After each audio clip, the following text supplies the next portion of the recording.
Great. Well, thank you everyone for joining us. Very popular topic it seems today, EVs charging in the energy market. And today, Alex, you want to just hit the next slide? We just wanted to sort of give you a bit of an update on the Charge Together program in general. For those who are not aware, there's a bunch of tools that we have, including the Better Fleet platform, a knowledge base with a lot of extensive information on electric vehicles for fleets. And also we now have a LinkedIn community center. So if you do want to join our LinkedIn community, you can look it up on LinkedIn and yeah, please join and collaborate, learn and share about electric vehicles, charging infrastructure, fleets and everything in between. So there's a lot of excitement at the moment about,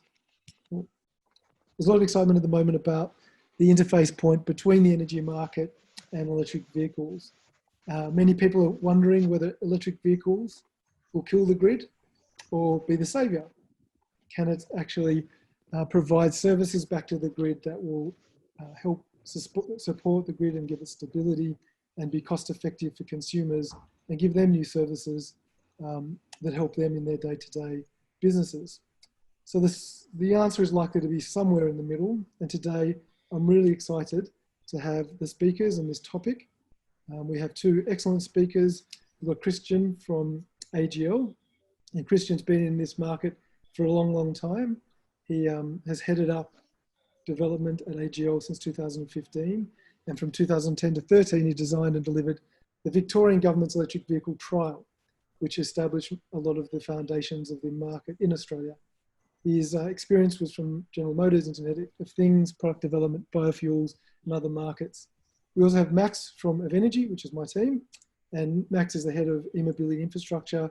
He's got a broad experience as an electrical engineer. He's delivered some very big power generation projects, worked in microgrids, and now leads our EV network integration model called EVSyn, working with people like Ausgrid, South Australian Government. So without further ado, I will hand over to Kristian to kick us off, and I look forward to people asking questions. If you do have questions, please put them in the chat box at the bottom of the screen. And as I said, leave your videos and your mics on mute as we go. Thanks, Kristian. Right, thanks, Dan. So just checking firstly that everyone can hear me. Yes. Yep, and can you see my screen? Yes. Awesome. Okay, so you can't see me, so just rest assured this is not the voices in your head, that I am a real person. So I will go through this, this presentation, speaking to the different topics that we've got for the day, and it's very much as it said on the label. So firstly, the boilerplate statement for AGL. I'm not big on reading what's written on the screen. You guys, I'm going to assume, can all read, but I'm going to draw your attention to specific points. So firstly, that there is a quite a big belief in technology and how it solve customer problems, human and society's problems more broadly, and that's the reason why I am at AGL. I'm a fairly expensive pet, it could be argued, but AGL believes that I can help solve these problems. I'm very fortunate to be in that position. And I think the other part that's really been quite sobering through the journey at AGL is that they have to strike the balance across the energy market stakeholders, and we all know how politicised and ideological those debates can be, and they effectively summarise that balance in the brand statement around belief in sustainable, reliable and affordable energy. And so effectively, my mission at AGL, from my personal perspective, is to try and solve climate change, and I feel like I'm in the right spot because that is what the solution's got to look like. So so I'm not really into the ideological debates. I'm not wedded to electric vehicles. I'm happy to consider hydrogen as part of the solution, and that means that you won't find me. I'm fairly pragmatic in my approach, and maybe sometimes that might disappoint people at either end of the spectrum, but they're not the ones who are going to solve this. So moving swiftly on. Today, a bit of context, both in terms of the energy market and AGL and the customer, and then an account of the things that AGL is doing around solving the problems and opportunities to do with EV and grid integration. So as it said on the label and to the background, just a bit of context as how the energy market's structured and how that relates for the fleets in particular. So your speakers today, obviously myself and in representation of the Ausgrid perspective, the AGL is a generator in the wholesale market, and you can see that, and we are also the people who sell the electrons. So we make and sell electrons. People who run the poles and wires, of course, transmission network and distribution network colleagues. Ausgrid on the line today, their distribution network. And from a fleet customer perspective, you'll be dealing with your distribution network business around connections of up to approximately 10 megawatts, which just if you get a sense of scale around electric vehicle applications, for a standard destination charging location, which would be roughly 7 kilowatts, that's 30 amps at 230 volts, that would be roughly 1,400 cars up to 10 megawatts. And for fast charging, which in a depot environment is more like 50 kilowatts, you don't tend to be doing the larger 350 ones until you get out to the highways, that would be still 200 fast chargers. So you're basically going to be dealing with Ausgrid for the majority of your connection issues, and that's associated with switching your energy source for transport from liquid fuels to through the pipe that they provide into your facility for electricity. I'm going to obviously speak to the AGL perspective today. So AGL has been pretty clear in its ambitions around electric vehicles. It was from late last year, and this was about 4 years in the making for me to be able to try and get that one sentence put into an external facing presentation from the executive at AGL to the investors, the key stakeholders. And that's around AGL seeking to be the leader in that space among energy providers. And this graph explains why.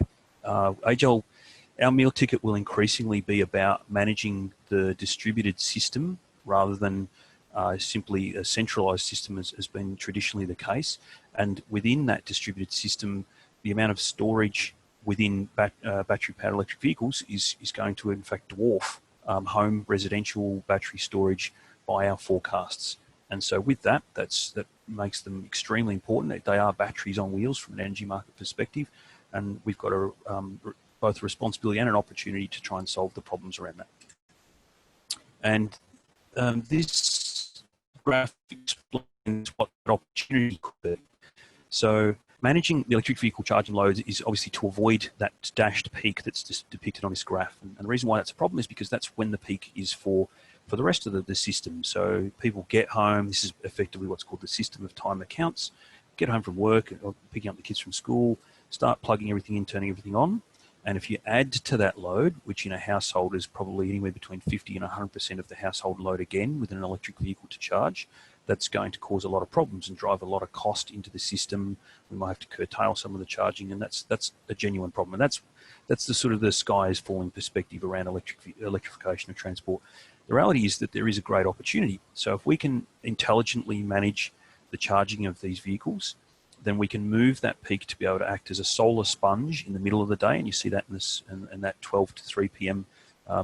Hump there in the middle, and even to try and take advantage of troughs in demand overnight, and a lot of the wind load happens at night too, or the wind generation happens at night. And so that is an opportunity which more broadly managing demand side resources to be able to try and better, let's say, match the energy market's operation is called orchestration in Energy Geek world, in AGL. And that's my meal ticket effectively. So if I figure out how to solve that problem and tap up the value pools associated with the wholesale market, the network constraints and customer problems, then that would be through a managed charging solution and then possibly even discharging under the banner of orchestration. Okay, so that's the big picture AGL perspective, but the customer. So for a fleet, it is quite a challenging transition model. So I would tend to think of this, so in terms of a change management perspective, as around a one-time transition. And that's hard when you've got people involved in running fleet who are generally set up to run a process. They're not really dealt to deal with, not really configured to deal with change. And so all of the issues associated with that plan, build, and optimization model of transitioning your fleet to electric is quite challenging for most fleets. And so we've benchmarked this from our own fleet, from customer experiences, from elsewhere. And the task, this timeline here reflects one of our big business customers who has got an actual stated ambition for 2030 carbon neutrality in their portfolio. They have got these intermediate objectives, the milestones that are mapped out there, and the way in which they'll get there is basically to break it down into these digestible chunks, eat an elephant one mouthful at a time. Each of these things takes obviously a slightly different skill set, some analysis that might well be one time that, or have to be revisited, and phasing the infrastructure build, for instance, to coincide with the fleet deployment plan. That does require a longitudinal perspective. So it's not a simple task, to be honest. And that's been evidenced through the surveys of the people who are in the Ford markets. So this is a survey of fleet operators from North America, the US in particular, around the last mile freight operators who are they've been moving quite a bit. They've got brand exposure and carbon exposure more generally, and they're going to get the benefit out of electrifying their fleets more quickly because they often do the miles and it's a higher energy intensity vehicle. So they've identified of the traditional things to do with product availability and price. So that's getting the right vehicle at the right price. Yep, obviously everyone knows that's hard right now. But then once you scratch the surface, you get into the issues associated with charging the vehicles, particularly in depots that are not set up to have to charge a large number of vehicles because that's not how they were built out. So my presentation today is going to focus a lot around that customer problem because it's the energy integration problem.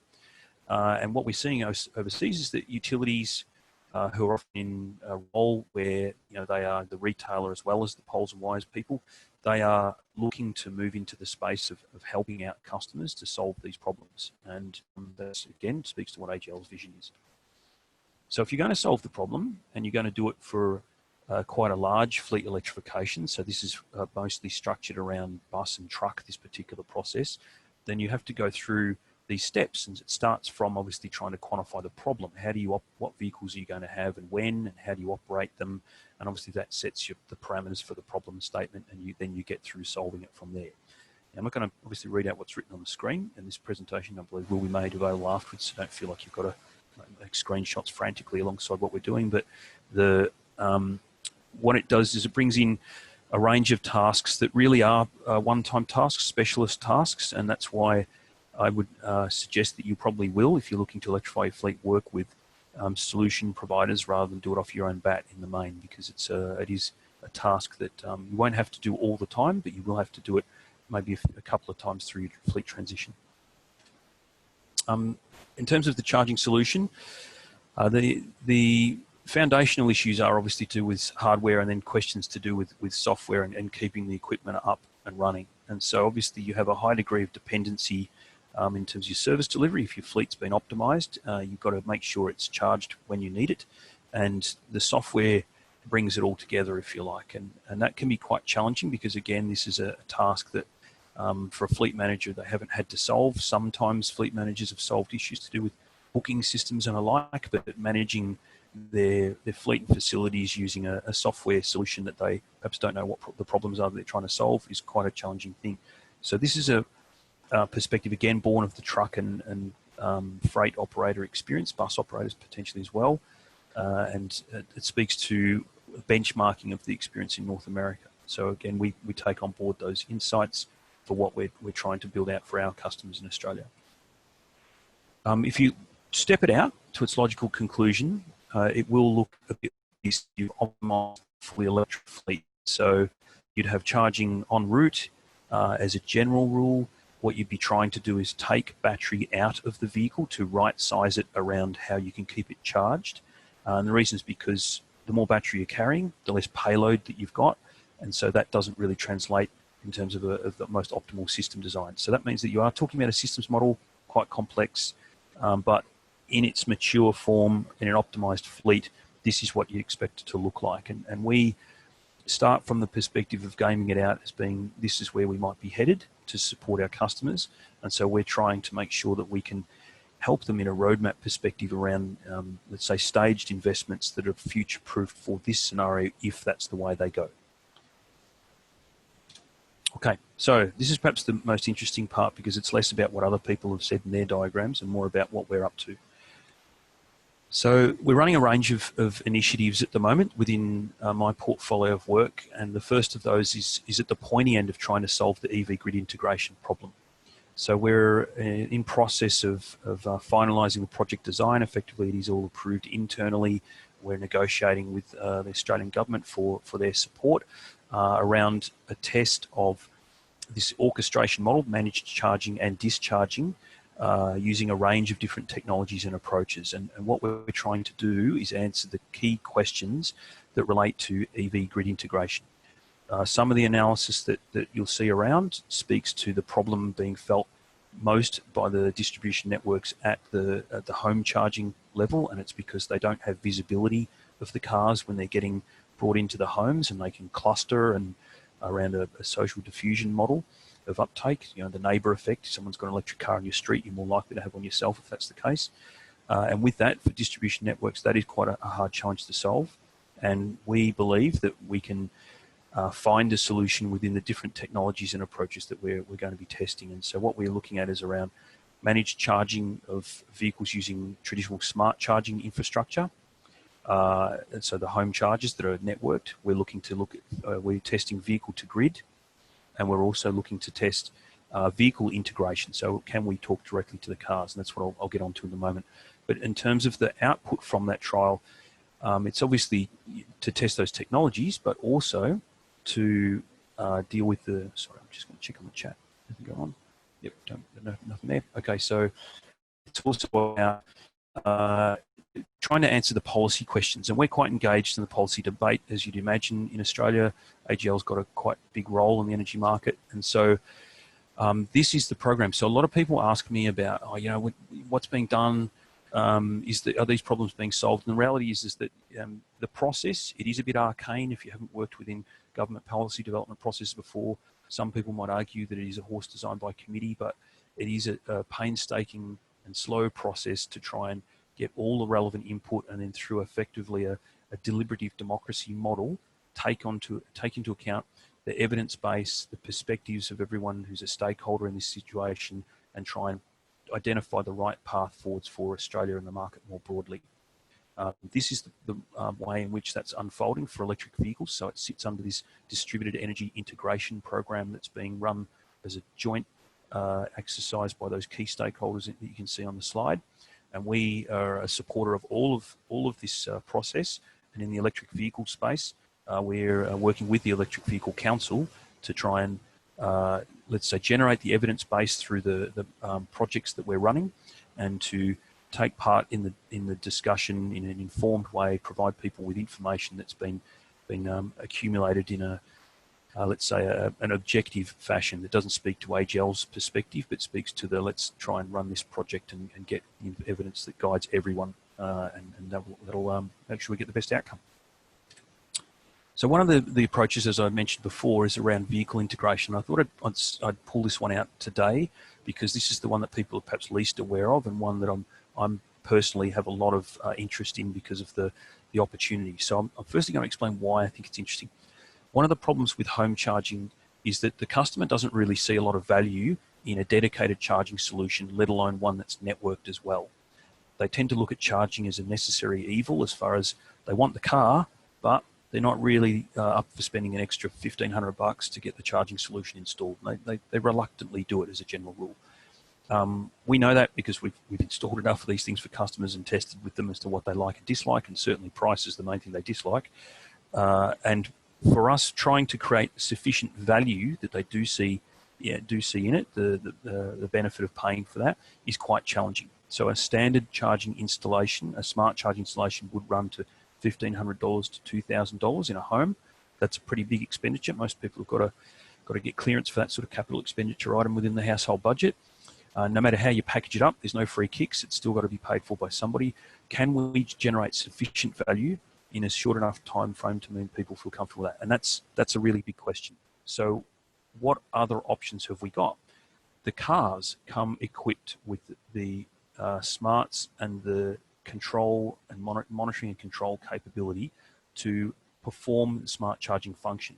The issue is being able to talk to them. They are secure digital assets, and I'm sure everyone can appreciate that it's probably not a good thing if people are open season allowed to talk to any car that they want. So we're working with some solution providers who are building out proprietary solutions that allow us to talk to the car. And one of those is this company here, Flex Charging, and these are screenshots that are for that car. That's one of the Teslas in my fleet. and we can see what that car's doing in terms of its charging and how it looks as an energy asset via this third-party application that we've got here. And that is a screenshot from one of my colleagues' phones, who's got the app that he's running it in parallel, and we're testing that solution right now, and we'll be testing it with actual customers to try and understand how it works, what do they like and dislike about it, and could it provide the foundations for a product solution and to solve energy market problems for different applications. So we're working on that actively right now, and that's part of that project that I mentioned before. And this, you would please know, is pretty much my closing slide. So the reason why we're doing these things more generally is because, as I started out with the presentation, AGL realizes that there is a significant value associated with trying to manage the integration of electric vehicles into the energy system and solve broader energy system problems. And this slide speaks to it. This is obviously a fair bit of corporate jargon that's wrapped up in this, but the key thing here is that this is what the energy system of the future is going to look like. And what's exciting about my opportunity, AGL, is to be able to work in the test and design of that future system. And I feel quite privileged to be able to do that. We are building out these virtual power plant architectures where we network all of these resources you see on the right of screen, the managed assets, into a single platform perspective that we are then able to monitor how the assets are operating, dynamically understand what's going on, and then potentially manage them and bid into the wholesale market and realize value from it. So your cars out in your fleet or even in your garage right now currently not earning you any money. They're probably costing you money because of depreciation and the like, but we actually believe that we'll be paying customers for the privilege of being able to manage their stationary vehicles in the energy system context. And that's a vision of the future that we are making happen right now. So it's pretty exciting, and I'm confident that the world is going to be a better place despite perhaps the blips in the journey that we're all experiencing at this stage. Last of all, just as the call to action to finish on, AGL is running a business customer program. We are working closely with our friends at the Electric Vehicle Council and at Evenergi around the Charge Together Fleets program. And if you're interested in working with us to be able to try and solve problems for your fleet and obviously transition towards these future energy solutions where you can get paid for how we manage your vehicle charging and solve your problems at the same time, then get in touch. I've boldly put my own email address up there. Don't make me have to change it because I'm getting spam for all sorts of stuff, but yeah, get in touch definitely. And like Alex has said on the note, the chat, this presentation will be available for those who want to have a look at it afterwards. With that, I'll throw back to Dan, I believe, to run the rest of the presentation.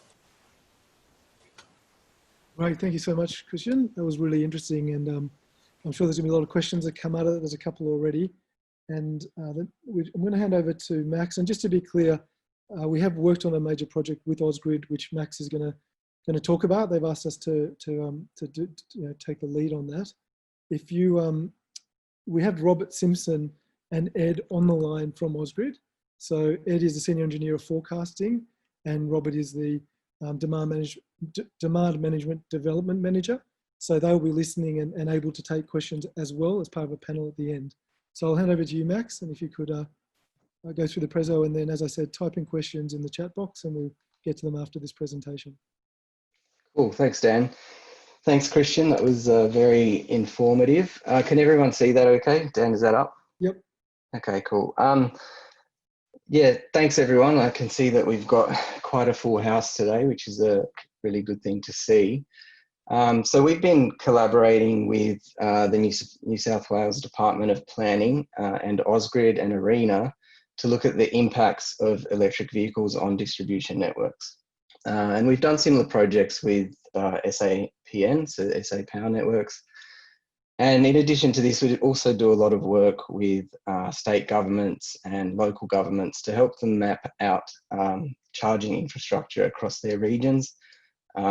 Working with councils to help them understand the impact of charging infrastructure on their operations.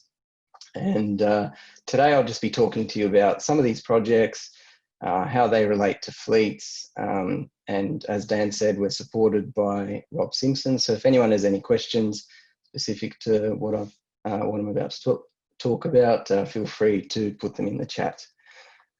So I'll quickly run through the big picture, what the network looks like. Then we'll focus in on some of the drivers of the impacts that EVs have on the network and relate it back to what it means for fleets and local governments. A little bit about who we are.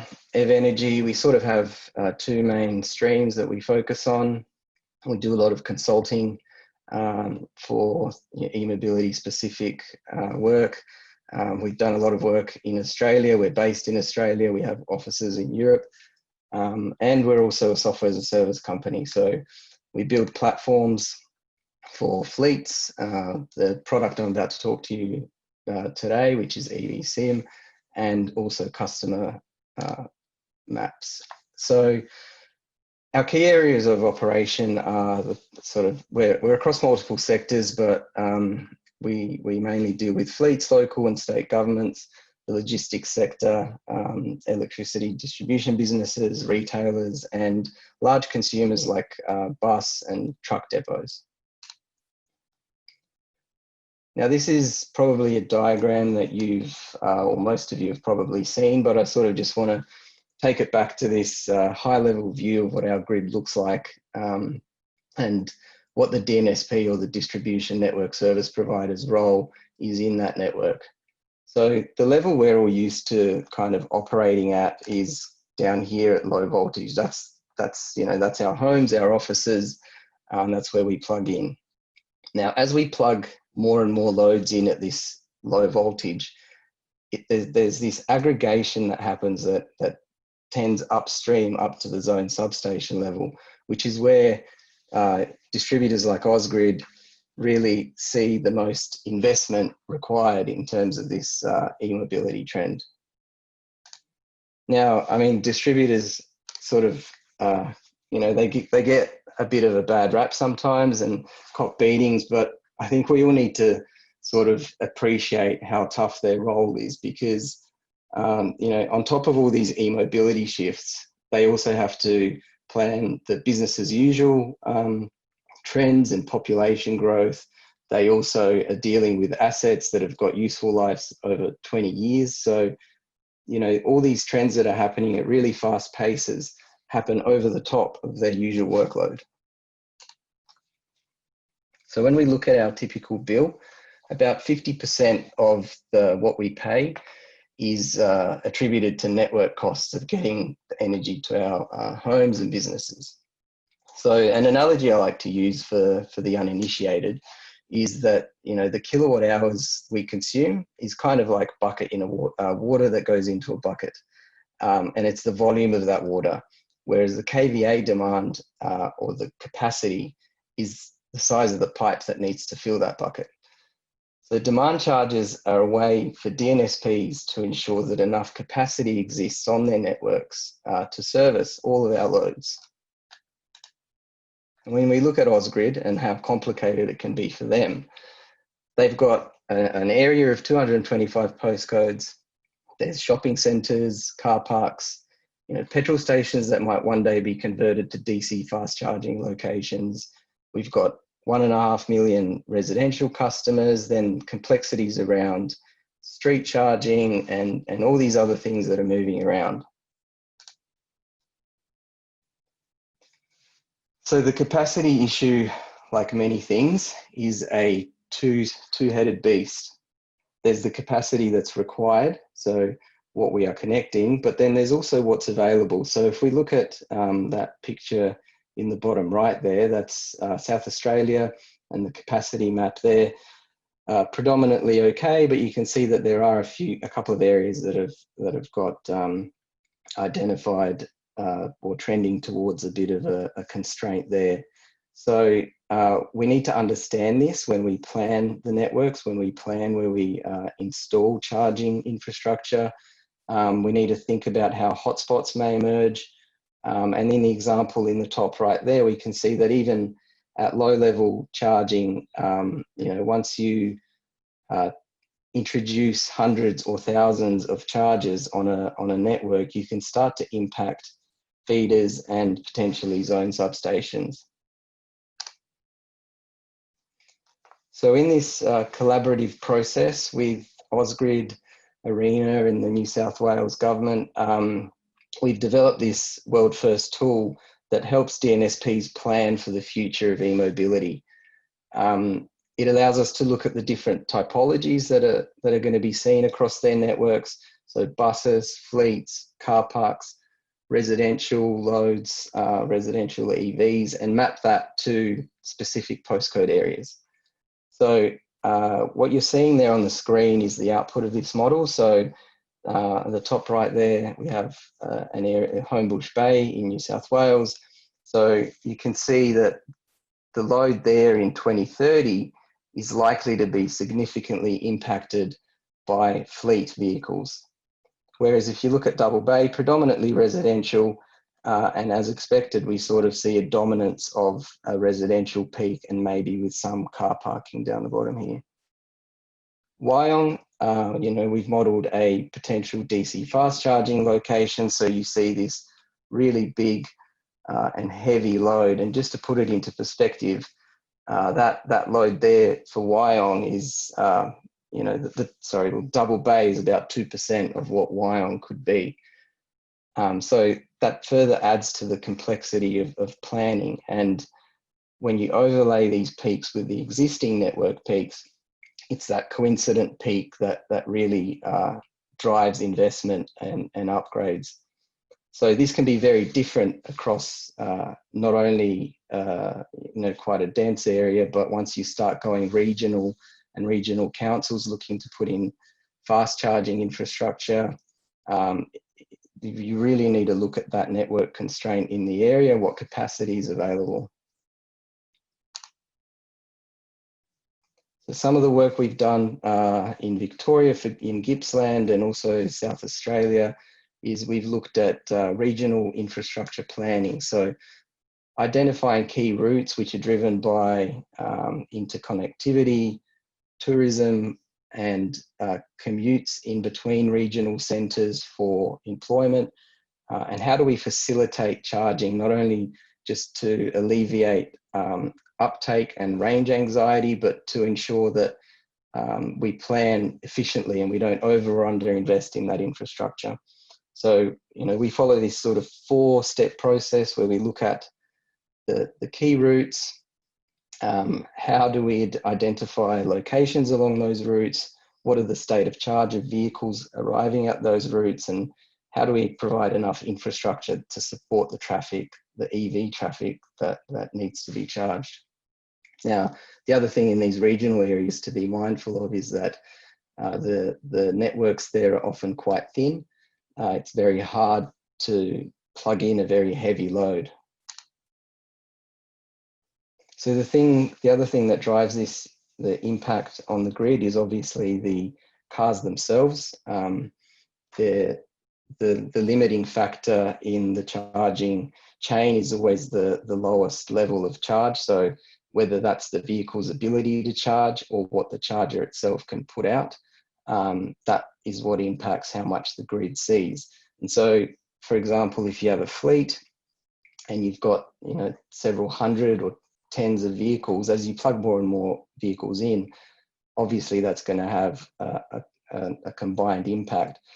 But the other thing we need to be mindful of is that that example down the bottom on the right there that I've shown, that the peak is not always just the stacking of all the vehicles, that as some vehicles roll off charge, other vehicles are able to charge and won't contribute to the site's peak.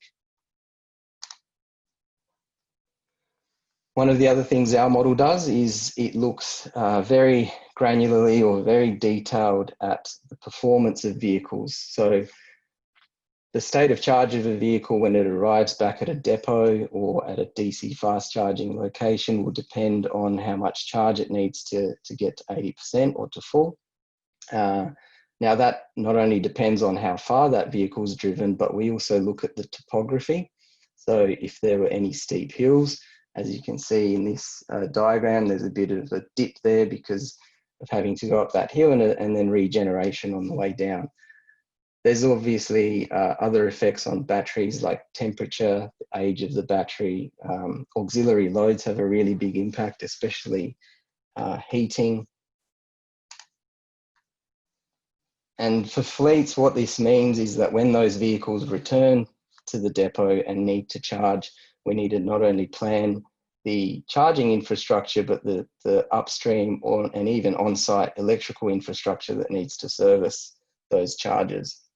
So from those graphs, you can see that as we build up the level of charging, not only does the obviously the cost increase, but we also have to pay for the capacity charges on the network.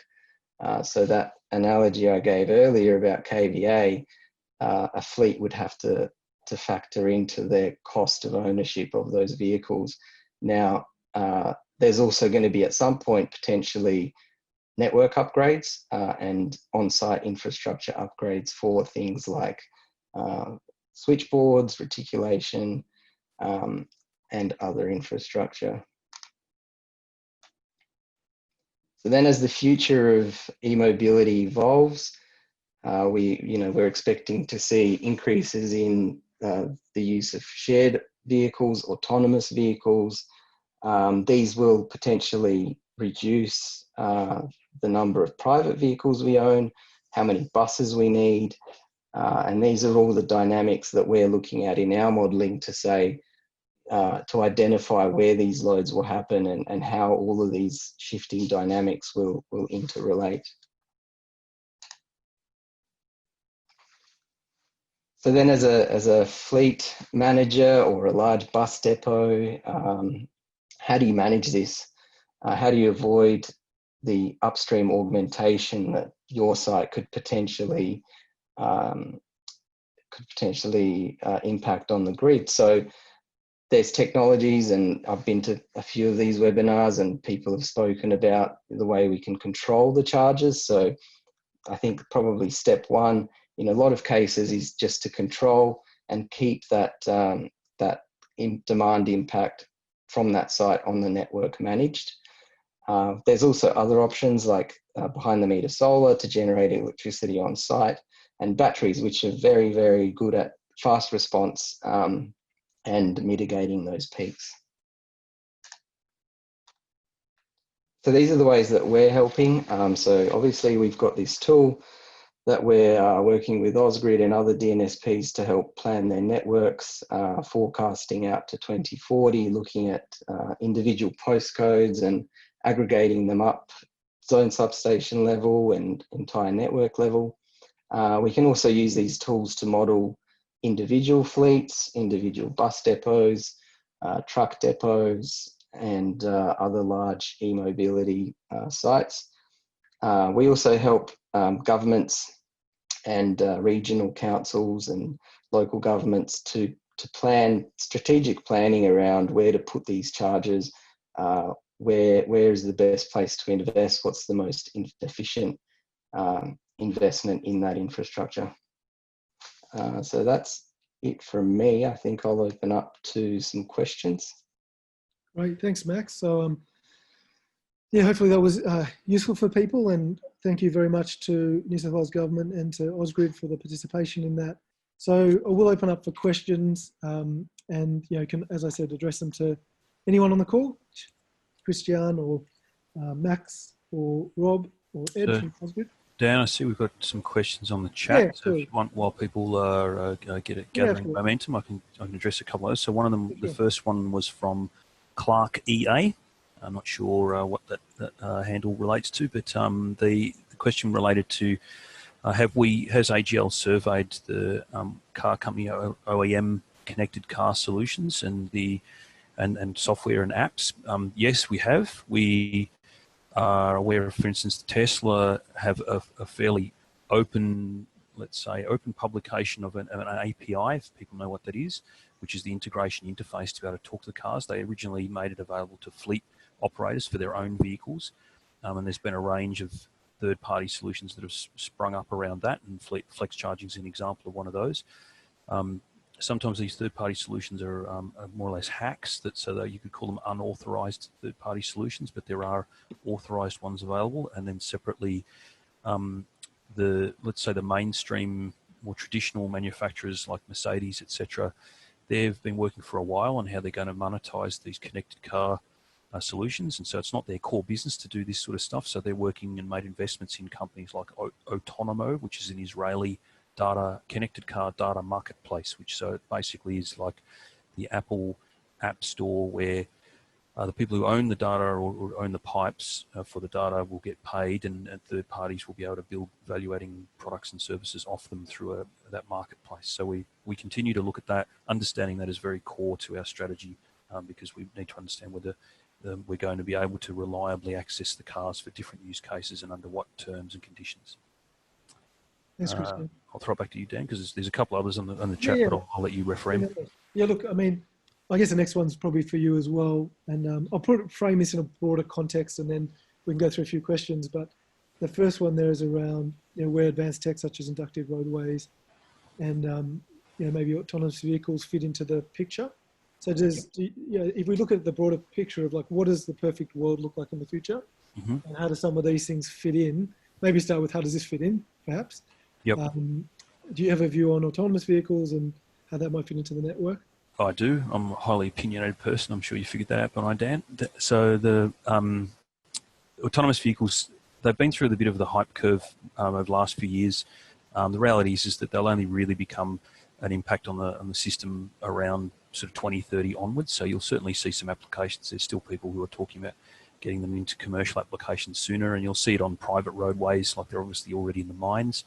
But in terms of things like handling a significant proportion of the broader transport task, that is more of a sort of 2030 onwards type perspective.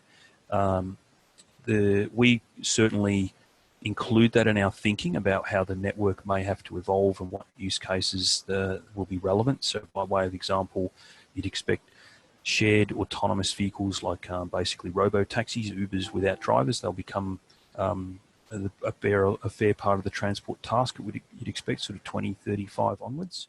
And some with that, people who are living in apartments, it'll become less critical that they have a place to charge, and it'll be more critical that they have a place to just get in and out of these shared autonomous vehicles, because that's what will likely happen. So metro fast charging is probably going to be a enabler for the fleet of these robo taxis, and with that sort of real estate in your network planning is going to be critical for the electrification transport. That also speaks to the inductive charging opportunity. It'll be very use case specific, so you'll have the right tool for the job. Car share really works for car share. Arguably, car share has got a use by date with the arrival of autonomous taxis, so who knows whether that will persist for that long. Taxis themselves, so some of the ranks at places like airports, etc., it might make sense, but you do need compatibility on both the vehicle and the infrastructure, and that seems a fair way off right now. Inductive charging in buses is an opportunity, but I think we're seeing, even at this early stage, have been a bit of a shift already in electric buses back from opportunity charging, which was high-powered inductive charging, towards depot-based charging, which seems to support the majority of electric bus use cases. There's probably enough for me on that one. Right, I'll come back to that. I mean, maybe one for Rob at Ausgrid. I guess, given sort of the journey you've been on and what you've learned, what do you think there's obviously a lot of people on the call probably who want to really collaborate with Ausgrid or with distributors in general. I mean, what's the best way you can think of in terms of, collaboration in the future, things that you can be doing to help, either DC fast charger, connections, or, just interested in your view on that. Thanks, Dan, and thanks, Kristian and Max. Good presentations. I can talk to that. So some of the work we're already doing in the collaboration space, if you've been involved in these activities with our participation before, the electric vehicle high connection capacity and tariff distributed energy integration program, that's a mouthful. So we're involved in that, and in terms of that connection and tariff space in those larger connections. And I noticed that there's a question here from Andrew around Wyong example, and we're happy to swap notes on that.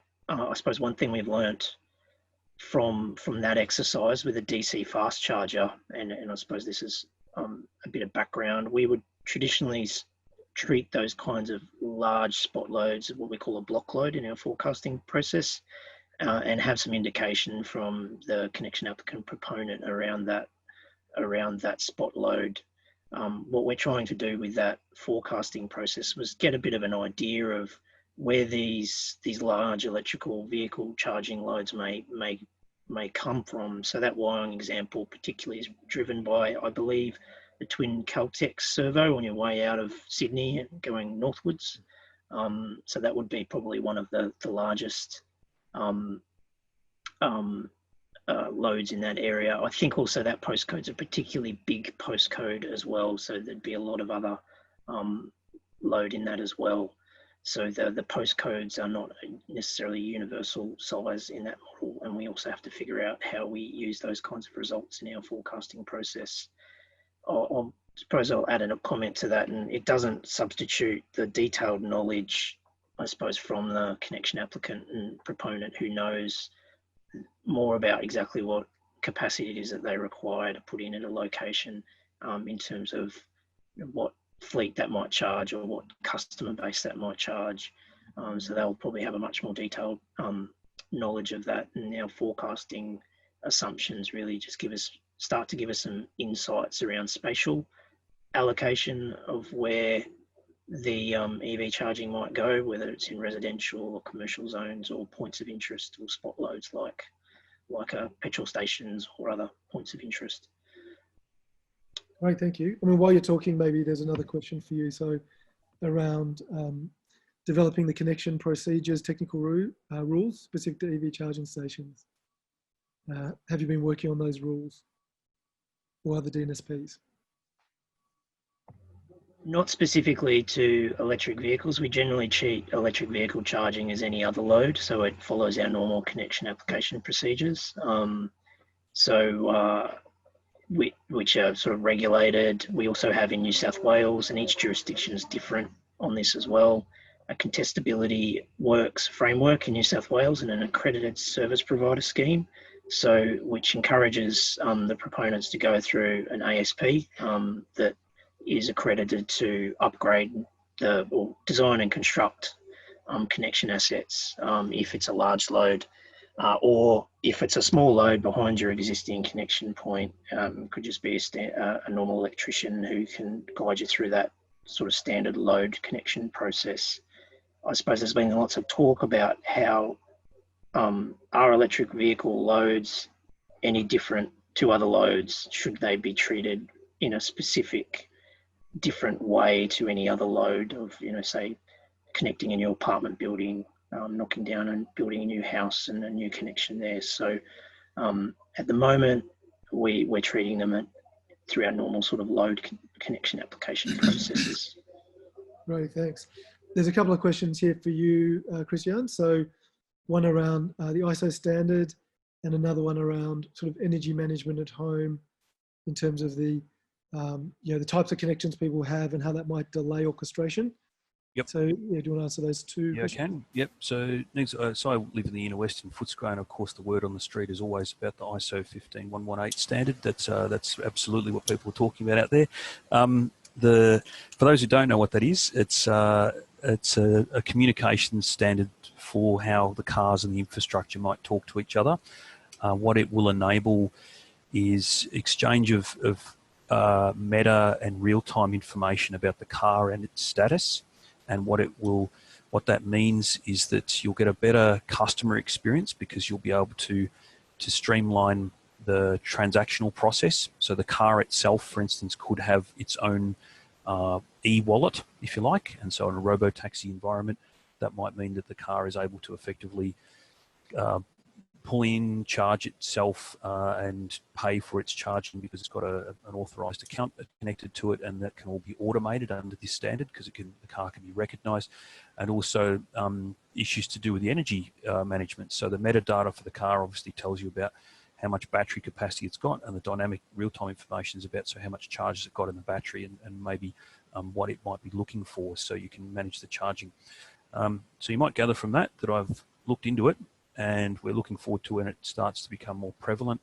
The nature of technical standards is that they get drafted and there's a lot of holes in them. They go through several iterations that usually lag the technology And then, of course, there is a delay as the legacy infrastructure gets turned over, including the cars and the infrastructure on both sides of the standard. But yeah, we see certainly that COM standard be a key enabler, and that's for a scenario where the cars are talking to the infrastructure.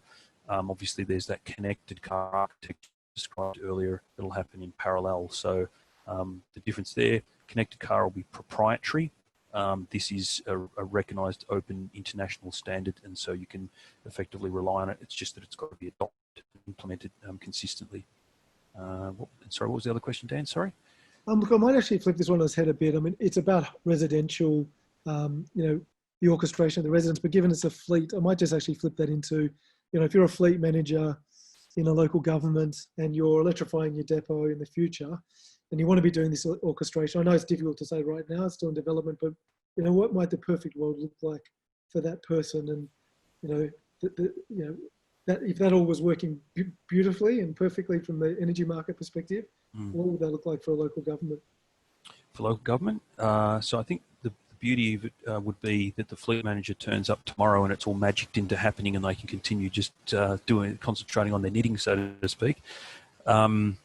The way it will likely work is that a third party will provide a software solution that effectively balances the service requirements for the vehicles against the costs to charge them. So you want to basically optimize the utility of the vehicle. You want to get the most out of that asset, and to do that, you make sure it's charged how much and whenever people need it to be charged.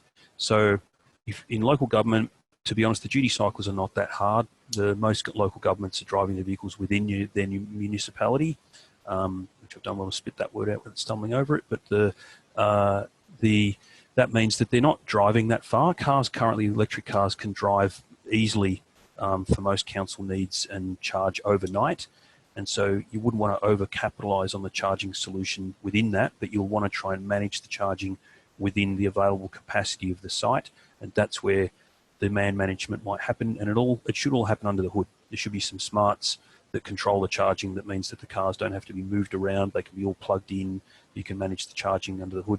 The fleet manager will be dealing with the change management issues of trying to manage staff in making sure the car's plugged in, for instance, and just accepting that these quiet, smooth operating cars that don't need to be filled up with a noxious, toxic, volatile petrol are acceptable and good for the use. So that's probably the mainstay. What fleet managers in local government will be dealing with change management, and hopefully trying to select solution providers that can take the rest of that stuff off their hands and possibly even help them with the change management. Will you unmute, Dan? There's a question there about Endeavour Energy, and we'll get back to you afterwards with a contact for Adriana. So thank you for asking that. I mean, maybe one for Robert, just a sort of a general question. I mean, from the work that you've done to date, do you have concerns? What's the feeling about what, is it buses? What are the things that are going to sort of be things that you feel are going to be a high impact on the network, or things to watch out for?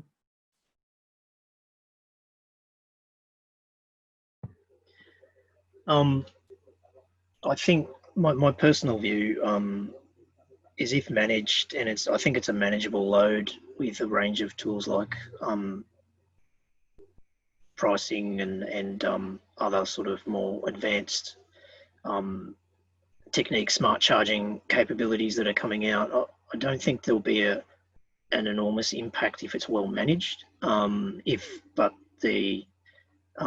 Obviously, if it's not well managed, then there could be lots of not just for the shared asset network that would then drive costs to all customers in a regulated network area, but to the actual individual connection applicants who are investing in those dedicated assets on their end of the network as well. There'll be increased costs there if you don't think smarter about how to manage the charge within your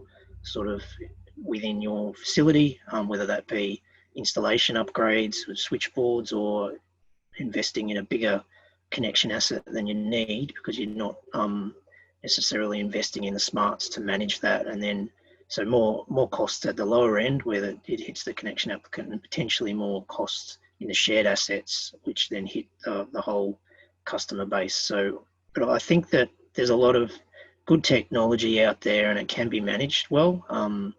So I'm hopeful for that. But there are, it does need to be thought through and longer term planning. If you take some of these rollouts piecemeal without that longer term view of, we might put in a few vehicles today and then a few in the future, but how does that build out? And then what does a longer term build out look like in terms of your investment strategies in your own, it could be your own building assets as a fleet coordinator, or to the broader network. One other thing I suppose I'll just mention, which we've been trying to tackle as well, which is in the fleet space, which is what the focus was fleets. You've got the base charging, whether that may be at the building or at the depot or wherever that may be. It could be bus depot, or for us, our utility fleet, for example, our utility larger vehicles charging at our depots as a electricity network service provider, but a lot of take-home vehicles in the fleet space, even our own Sparkies who travel around the network and respond to emergency situations. They'll be taking their vehicles home in a lot of instances, so they can have, and I know that that's the same potentially for delivery van drivers, and so the fleets, that home aspect and what they do at home with their fleet vehicle is also a very developing interest for us on what's actually going to happen there and how that affects investments in those residential areas. Okay, look, I'll ask another question about that, but I will wrap up, and then if people want to stay on the line, if they do want to ask questions and other people can hang around, I'm sure that's fine. But yeah, I just wanted to thank the speakers today. That was really, really interesting. Greatly appreciated. Just to be, clear, I'd like to thank the Electric Vehicle Council. This whole program is managed by them and doing a fantastic job, which we really appreciate. So thank you, Electric Vehicle Council, and thank you also for Arena and the other people that have supported the program. So please, if you haven't signed up to the program, go to chargetogether.org and sign up, and you'll get all these webinars sent to you, and also tell other people who might be interested to sign up. So thanks very much, everyone. We'll wrap up, but if people do want to ask any questions, and Kristian, are you able to hang around for a few minutes, or do you need to run off? Yeah, I'm supposed to be dialing into another meeting, but if there's some other questions, people should also feel free to contact me. I did perhaps foolishly put my email address on the end of the presentation, but yeah, ping away. I'm easily found either way. So yeah, maybe contact me via that means. Okay, no problem. Okay. All right. Thanks, everyone. Thanks for the opportunity, and have a great weekend. Right. Thanks, Kristian. Thanks, everyone. Thank you. Thanks, speakers. Thanks, Max.